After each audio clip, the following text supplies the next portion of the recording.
Pada Hari Raya Umanis Galungan, arus lalu lintas menuju Kota Denpasar terpantau normal. Namun di beberapa titik seperti tempat wisata dan persimpangan Patung Kuda Mengwi terjadi kepadatan lalu lintas.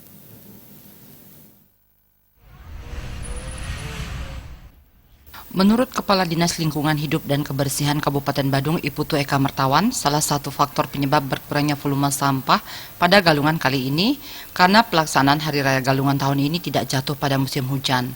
Di samping itu, menurutnya kesadaran masyarakat Badung mulai tumbuh untuk mengurangi sampah dari sumbernya.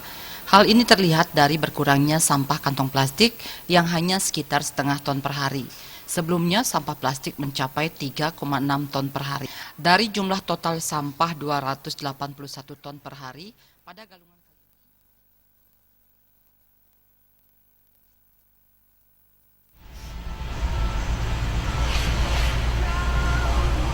Berdasarkan pantauan tim liputan pada Hari Raya Umanis Galungan, jalan menuju Kota Denpasar sejak pagi hingga siang sudah mulai dipadati kendaraan.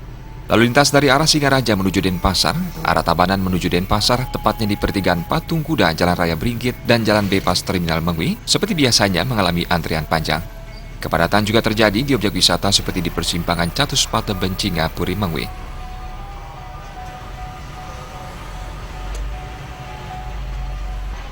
Pada hari biasa, jalan raya kapal yang selalu dipadati kendaraan, terutama menjelang Hari Raya Galungan dan Kuningan, sehingga menimbulkan antrean kendaraan yang panjang. Namun pada saat Hari Raya Umanis Galungan, arus lalu lintas di jalan raya kapal berjalan normal. Artaya Balik.